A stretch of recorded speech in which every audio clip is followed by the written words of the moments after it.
नमस्कार, मी दीपक राऊत तुमचे स्वागत करतो आजच्या शेअर मार्केट अपडेटमध्ये।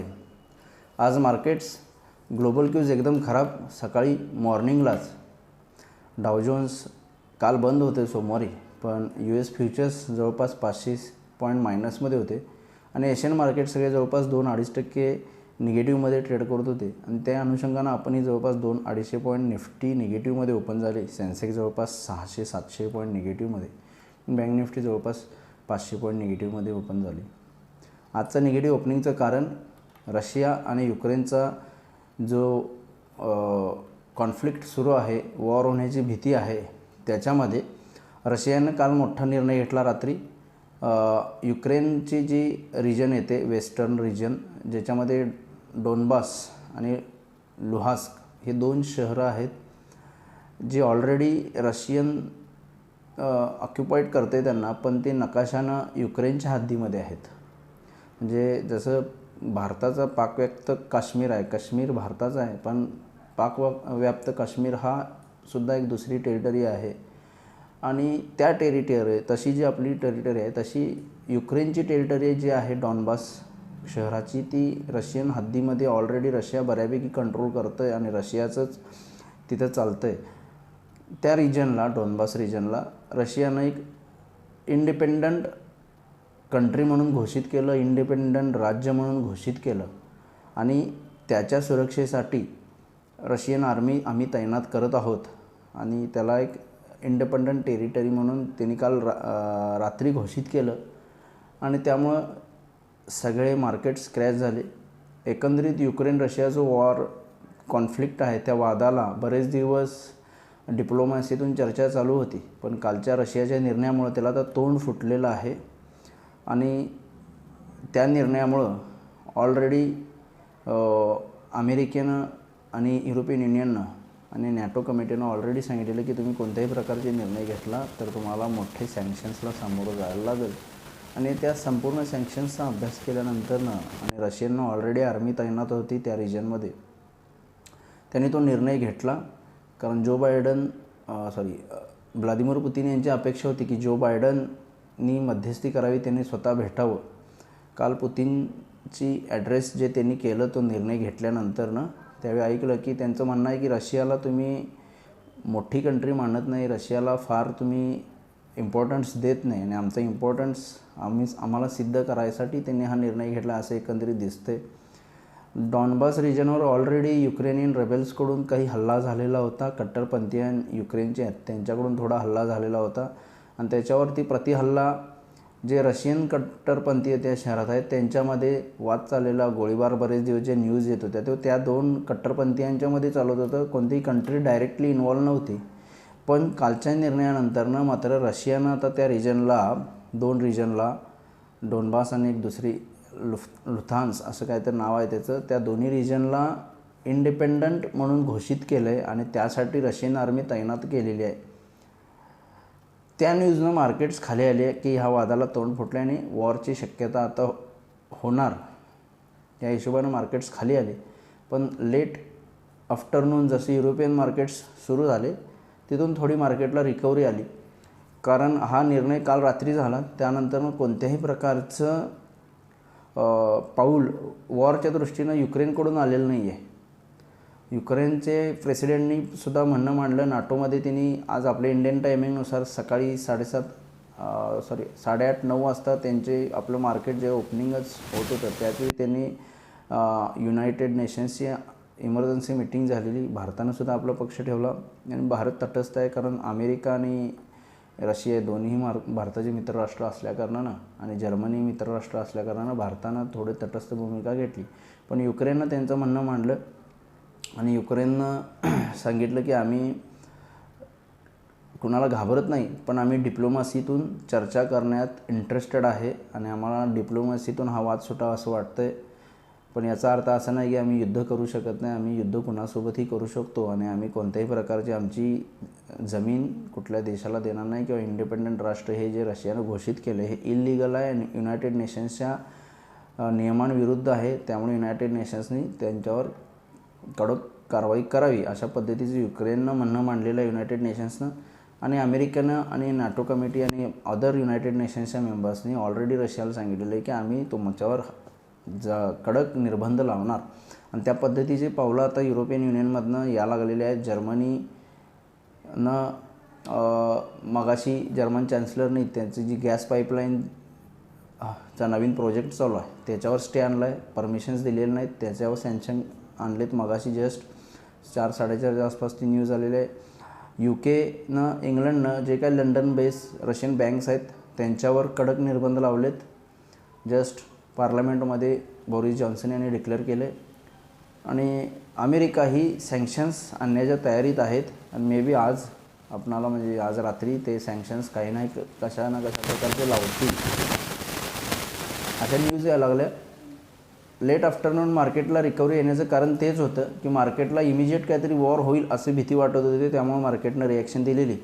पण डिप्लोमॅसी रूट अवेलेबल युक्रेन करते. युक्रेन डिप्लोमॅसीतून चर्चा करण्यात तयार आणि यावर विजय मिळवायच्या प्रयत्नात आहे. आणि युरोपियन युनियन, NATO आणि US सुद्धा डायरेक्ट वॉर न करता सँक्शन्स आणून रशियाला इकॉनॉमिकली धोका देऊन, धोका पोचवून इकॉनॉमिक सँक्शन्स आणून त्यांना थोडंसं झुकवण्याचा प्रयत्नात आहे असं दिसतंय एकंदरीत रशियाच्या त्या निर्णयानंतरनं. आणि ती न्यूज मार्केटमध्ये जसं मार्केटला तो मेसेज कन्वे झाला, ऑल ओव्हर ग्लोबली सगळे मार्केट्स रिकवर झाले. निफ्टी जवळपास 300 पॉईंट मायनस होती, जवळपास 100 पॉईंटच्या आसपास निगेटिव्हमध्ये क्लोज झाले. युरोपियन मार्केट्स सगळे जवळपास 2.5-3% मायनस होते. रशियाचं मार्केट 7% मायनस होतं सकाळी ओपनिंगला. पण आता युरोपियन मार्केट्स ऑलमोस्ट रिकवर आलेत.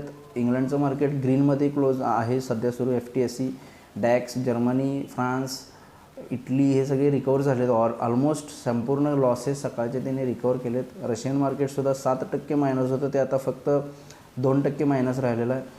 आणि डावजन्स फ्युचर्ससुद्धा 500 पॉईंट मायनस होते, ते आता 120 पॉईंट मायनसमध्ये ट्रेड करत आहेत. म्हणजे तुम्ही बघितलं असाल की त्या न्यूजनंतरनं मार्केट्स रिकवर झालेत. कारण ॲक्च्युली मार्केटच्या दृष्टिकोनातनं हे चांगलं आहे, कारण बरेच दिवस अनिश्चितता होती, वॉर होणार नाही होणार. एक कमेंट येते, इकडून एक कमेंट येते, रशिया एक कमेंट करते, परत ड्रिल्स होतात, अमुक तमुक, ह्या प्रेशर गेम चालू होता. आणि तो आता प्रेशर गेम निश्चित समाप्त झाला आहे. आणि एक प्रकारे रशियानं वॉर सुरू केले, पण ते वॉर डायरेक्ट हत्यारांसोबत न घेता त्यांनी एक प्रकारे डिप्लोमॅटिक प्रेशर करण्याचा प्रयत्न करून रशियन टेरिटरीमधील एका छोट्या राज्याला एक स्वतंत्र राज्य घोषित केलेलं आहे. आणि त्याच्या संरक्षणासाठी रशियन आर्मी आता पाठवते. अशा पद्धतीचा रूट त्यांनी अपनावल्यामुळं आता तिकडूनही अपोजिट साईडनंही त्याच पद्धतीचे सँक्शन्स रशियावर लागणार. त्यामुळे एक प्रकारचं वॉर निश्चित सुरू झालं आहे. लगेच असं म्हणताना नाही की हे संकट निवळलं आहे, पण एक डिप्लोमॅटिक वे जर ह्यातून असाच लांबत राहिला तर, कारण हा ऑलरेडी वाद गेले 30 वर्ष आहे आणि अजूनही चालेल असं नाही की लगेच उद्या वॉर होईल. वॉर होऊ शकतं, कारण युक्रेननं आता ड्रिल्स चालू केलेले आहेत, करणार आहेत म्हणून सांगितलं युरोपियन युनियनच्या देशांसोबत. युक्रेन त्यांच्या हद्दीमध्ये आता ड्रिल्स चालू करणार असं दिसतंय. डॉनबासच्या पब्लिकचं लोकली कमेंट मी बरेच न्यूजवर बघितलं, ते खुश आहेत या निर्णयानं की त्यांना वाटते की रशियनच आपली कंट्री आहे आणि रशियन आम्हाला मदत करतील आणि करत आहेत. आणि ऑलरेडी बरेच लोक, जवळपास 13,000 डॉनबासचे नागरिक हे रशियामध्ये शिफ्ट झालेत. रशियाच्या अदर रिजन्समध्ये सेफली शिफ्ट केलेलं आहे रशियानं त्यांना. म्हणजे ऑलरेडी तो भाग रशियाच्या कंट्रोलमध्ये आहे हे दिसतं. आणि त्यालाच रशियानं आपला भाग न सांगता एक इंडिपेंडंट राज्य म्हणून घोषित केलं आहे. अशा पद्धतीचा वाद आता तिथं चालू आहे. आणि मला वाटतं कोणत्याही प्रकारचं वॉर कदाचित होणार नाही. आणि हा असा डिप्लोमॅटिक चर्चा आणि आरोप प्रत्यारोप आणि सँक्शन्सचा हा रेटा चालू राहील आणखी थोडे दिवस. आणि या आठवड्यामध्ये आपल्याला बऱ्यापैकी सगळ्या गोष्टींची क्लॅरिटी येऊन जाईल आणि मार्केटमधील ही अनिश्चितता युक्रेन रशियाबद्दलची संपून जाईल. तसा हा वाद काही लवकर मिटणार नाही असं दिसतं. हा बरेच काळ चालू शकतो, पण मार्केट्स त्यासाठी काही थांबणार नाहीत. मार्केट्स एक टाईम बाउंडपर्यंत वेट करल आणि अनसर्टेनिटी ठेवेल. आणि आता मला ज्या पद्धतीने ह्या वादाला तोंड फुटलं आहे रशियाच्या ॲक्शननंतर, मला निश्चित वाटते की येणाऱ्या काही दिवसांमध्ये हा वाद लवकरच निवळेल किंवा शांत होईल आणि मार्केट्स आपले मूव इकॉनॉमिकली आणि US फेडच्या पॉलिसीकडे लक्ष ठेवून मार्केट्स बिहेव करतील असं वाटते. त्यामुळे होपफुली बघू, जे होते नेहमी चांगल्यासाठी होते मार्केट्समध्ये. त्यामुळे जे काय झाले तो एक आता बऱ्यापैकी पडदा पडेल येणाऱ्या काही दिवसांमध्ये असं वाटते. त्यामुळे मार्केट्सनी सुद्धा त्याला थोडंसं नंतरनं पॉझिटिव्हली रिॲक्ट केलं, ही एक चांगली गोष्ट आहे. त्यामुळे बघू मार्केट कशा पद्धतीने उद्या बिहेव करतात. FIs DIs डेटा बघायचा झाला तर FIsने ऑलरेडी विकले. कालही 2260 करोडचं विकलेलं, आजही 3245 करोडचं सेलिंग केलं आहे. पण काल DIsने जवळपास 2400 करोडचं बाय केलेलं आणि आजही DIsने जवळपास 4108 करोडचं बाईंग केलं आहे. त्यामुळे DIsकडून स्ट्रॉंग बाईंग होत आहे आणि मला वाटतं त्यांच्याकडून हे बाईंग होत राहील. फक्त FIचं सेलिंग थांबलं पाहिजे तर निश्चित मार्केट्स चांगल्या मोठ्या प्रमाणात रॅली करतील. आणि हा जसा रशिया युक्रेन वॉर येणाऱ्या 1-2 दिवसांमध्ये क्लिअर आउट होईल, या वीकमध्ये क्लिअर आउट होईल, थोडंसं जर काही निर्णय झाले नाहीत वॉरला घेऊन तर निश्चित जर डिप्लोमॅटिक आणि सँक्शन्सचाच वाद चालत राहिला तर निश्चित मार्केट्स रिकवर होत जातील असं मला वाटते. आणि आता हा युक्रेन रशिया वाद किंवा जो टेन्शन आहे युक्रेन रशियाचं मार्केटला जे फिअर आहे ते आठवड्यामध्ये संपून जाईल असं वाटते. ओपन इंटरेस्ट डेटा बघायचं झालं तर न्यूज बेसमध्ये आहे, जस्ट मोठे इव्हेंट आहे सुरू, त्यामुळं मार्केट्स डेटावर रिॲक्ट होत नाही. तर ही 17,000 मेक ऑर ब्रेक आहे. 17,000च्या कॉलमध्ये 41 लाख शेअर शॉर्ट आहेत, पुटमध्ये 69 लाख शेअर शॉर्ट आहेत. त्यामुळे 17,000च्या अबाव जर निफ्टी मेंटेन राहिला तर 17,200 आणि 17,300पर्यंत जाऊ शकतो उद्या.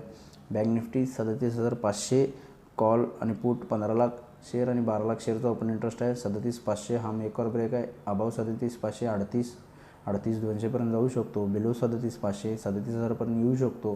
पण मार्केट खालच्या लोअर लेवल्सवरून रिकवर होते, लोअर लेवल्सला बाईंग येते. त्यामुळं मार्केटला एकही पॉझिटिव्ह न्यूज छोटीशी किंवा एक क्लिअरिटी मार्केट्सला खूप वरती घेऊन जाऊ शकते, कारण मार्केट्सला लोअर लेवलून बाईंग आलं आहे.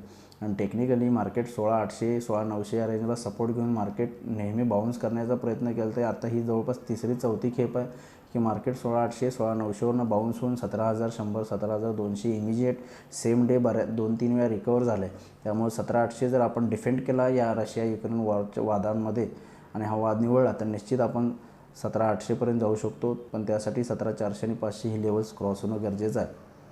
आणि आपल्याला येणाऱ्या 1-2 दिवसामध्ये समजून येईल मार्केट्स कशा पद्धतीनं पॅन आउट होते. त्यामुळे टेक्निकली मार्केट्स फारशी वीक वाटत नाहीत, पण ही अनसर्टिनिटी निवळली पाहिजे. NSEमध्ये ॲडव्हान्स डिक्लाइन रेशो बघायला झालं तर आज वाढणारे शेअर्स 315 होते, त्याच्या बाजूला 1606 पडणारे होते. निफ्टी 50मध्ये सुद्धा 1700 वाढणारे होते, त्या बाजूला 3300 पडणारे होते. पडणाऱ्या शेअर्सची संख्या जास्त राहिली कारण FIs खूप मोठ्या प्रमाणात विकत आहेत. पण काही इंडेक्स बेस हेवी वेट्समध्ये बाईंग आल्यामुळे आपल्याला मार्केट्स रिकवर झालेले बघायला मिळतात. लॉंग बिल्टअप डेटामध्ये NAM India 3, Apollo hospital, national aluminium 3 शेअरमध्ये प्राईज ॲक्शन आणि ओपन इंटरेस्ट यानुसार असं वाटतं की तेजीच्या पोझिशन डेव्हलप झालं. हे तिन्ही शेअर उद्या पॉझिटिव्ह टेरिटरीमध्ये राहतील. त्यानुसार नाम इंडिया 309च्या स्टॉपलॉसनं बाय करा, अपोलो हॉस्पिटल 4,480 स्टॉपलॉसनं बाय करा, नॅशनल ॲल्युमिनियम 110च्या स्टॉपलॉसनं बाय करा. जर तुम्हाला वाटते मार्केट खाली वीक वाटते तर शॉर्ट बिल्टअप डेटानुसार DLF, रेन इंडस्ट्रीज, झी आणि M6 या 4 शेअरमध्ये प्राईज ॲक्शन आणि ओपन इंटरेस्ट यानुसार असं वाटतं की मंदीच्या पोझिशन डेव्हलप झालेत. त्यामुळे हे 4ही शेअर उद्या निगेटिव्ह टेरिटरीमध्ये राहतील. त्यानुसार DLF 338च्या स्टॉपलॉसनं शॉर्ट करा, रेन इंडस्ट्रीज 214च्या स्टॉपलॉसनं शॉर्ट करा, झी 248च्या स्टॉपलॉसनं शॉर्ट करा आणि M6 1325च्या स्टॉपलॉसनं शॉर्ट करा. हे 4ही शेअर निगेटिव्ह टेरिटरीमध्ये राहतील. सेक्टरल इंडिसायजेसमध्ये वाढणाऱ्या सेक्टर्समध्ये आज फक्त फार्मा सेक्टर वाढून बंद झालं, बाकी ऑल अदर सेक्टर्समध्ये हेवीली सेलिंग झालेलं आहे आणि सगळे सेक्टर्स रेडमध्ये निगेटिव्हमध्ये क्लोज झालेले आहेत. ग्लोबल मार्केट्सचा आढावा जसं मगाही सांगितलं, संपूर्ण ग्लोबल मार्केट्स लोअर लेवलवरून रिकवर झालेत. त्यामुळे निश्चित जर ही रिकव्हरी मेंटेन राहिली आणि US मार्केट्ससुद्धा रिकवर होऊन बंद झाले, जे म्हणजे आता 120 पॉईंट निगेटिव्हमध्ये आहेत, समजा सपोज पॉझिटिव्हमध्ये किंवा याच रेंजला बंद झाले तर निश्चित मला वाटतं जर कोणती निगेटिव्ह न्यूज नाही आली तर एशियन मार्केट्स पॉझिटिव्हली रिॲक्ट करतील, कारण एशियन मार्केट्स खूप मायनसमध्ये क्लोज झालेत आणि अकॉर्डिंगली आपणही पॉझिटिव्हली उद्या रिॲक्ट होऊ शकतो. पॉझिटिव्ह ओपनिंग बघायला मिळू शकतं जर कोणत्याही प्रकारचे फर्दर एस्केलेशन्स युक्रेन रशिया वॉरमध्ये झाले नाहीत आणि फक्त डिप्लोमॅटिक चर्चा आणि सँक्शन्सच्या आधारे रशियाला अडचणीत आणण्याचा जर प्रयत्न फक्त राहिला तर निश्चित मला वाटते मार्केट ते पॉझिटिव्ह घेतील आणि मार्केट्स उद्या एक पॉझिटिव्ह ओपनिंग आणि पॉझिटिव्ह क्लोजिंगसुद्धा निश्चित देतील. आणि ह्या वीकमध्ये आपली मंथली एक्सपायरी आहे, त्यामुळे निश्चित एक शॉर्ट कवरिंग रॅली परत पुन्हा एक ड्रास्टिकली अपेक्षित आहे, जी 17,300-400 पण निफ्टीला घेऊन जाऊ शकते. पण बघू मार्केट्सुद्धा कशा पद्धतीनं पॅन आउट होतात. पण ओपन इंटरेस्ट डेटापेक्षा मार्केट्सला फक्त आता न्यूज फ्लो मॉनिटर करणं गरजेचं आहे. आजही एवढ्या मोठ्या न्यूजमध्ये सुद्धा निफ्टीनं 16,800 16,900 डिफेंड केलं आहे. त्यामुळं जर ह्या वाद निवळस्तोवर निफ्टी 16,800 16,900 डिफेंड करते तर निश्चित निफ्टी 18,000पर्यंत आपण लवकरच बघू शकतो. तर बघू मार्केट्स कशा पद्धतीने पॅन आउट होते. उद्याचं ओपनिंग ग्लोबल मार्केट्सवर, ग्लोबल क्यूजवर आणि या युक्रेन रशियाच्या इव्हेंटवर राहील. बघू मार्केट्स कशा पद्धतीने ओपन होतात. माझा व्हिडिओ ऐकला त्याबद्दल धन्यवाद. माझा व्हिडिओ जास्तीत जास्त लाईक करा, शेअर करा, माझी कमेंट बॉक्समध्ये मला कमेंट करा आणि डेली अपडेटसाठी बेल आयकॉनला क्लिक करा. धन्यवाद.